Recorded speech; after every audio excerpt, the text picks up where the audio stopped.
excessive consumption of water, especially if it's done in small sips, body absorbs. When it absorbs, the sodium levels, which are very delicately balanced, will drop. The rest of the body also is affected but may not be so noticeable, but in the brain, sodium levels dropping will lead to swelling of the brain. If you don't feel thirsty, if you don't drink water, nothing is going to happen, you're going to be fine. It's only in America, in cold climate, everybody's carrying a bottle and sipping continuously because the marketing machines have done this to them that they must drink lots of water. Excessive consumption of water, especially if it's done in small sips, body absorbs. When it absorbs, the sodium levels, which are very delicately balanced, will drop. The rest of the body also is affected but may not be so noticeable, but in the brain, sodium levels dropping will lead to swelling of the brain. It means… swelling means it's a kind of sickness, okay? Because of lack of sodium content. So because there's not enough sodium, more water goes into the brain, trying to supply the required sodium to keep the balance. So more water in your brain means you will slosh. Psychological imbalances will come when you manage to absorb. See, if you drink lots of water at one go, body will decide how much to absorb, how much to throw out. But if you keep sipping through the day, body kind of gets deceived and tends to absorb more water than it should.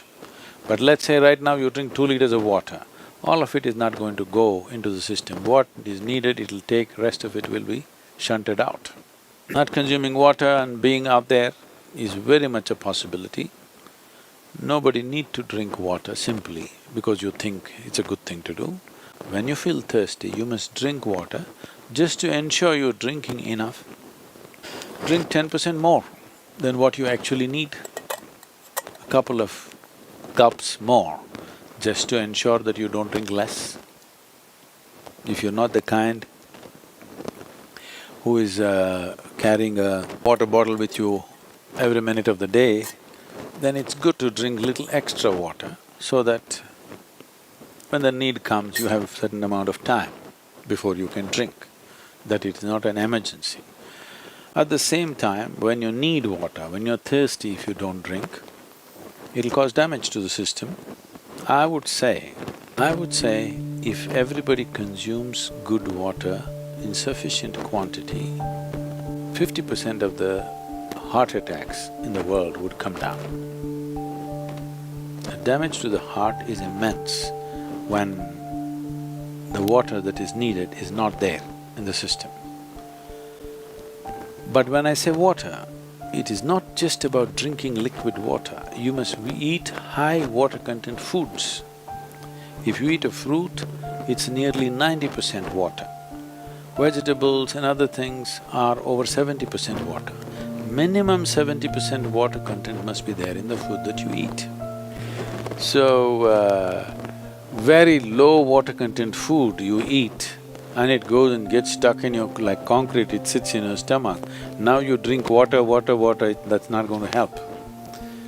You must eat high water content foods. When you consume food, at least it must be level with the percentage of water content in your own body. So any food that you eat should be at least 70% water content. So this is why vegetables, fruits must be part of your diet so that it is there. Not consuming water in certain situations is okay, but if there is an indication of thirst, you must drink water. It's very necessary that you must drink water when there's an indication of thirst, because body has its own way. When it indicates you need water, you must give it water within 20 minutes or at least at the most half an hour. You must drink substantial quantity of water. If you drink enough water, then body will choose how much to take, how much to reject.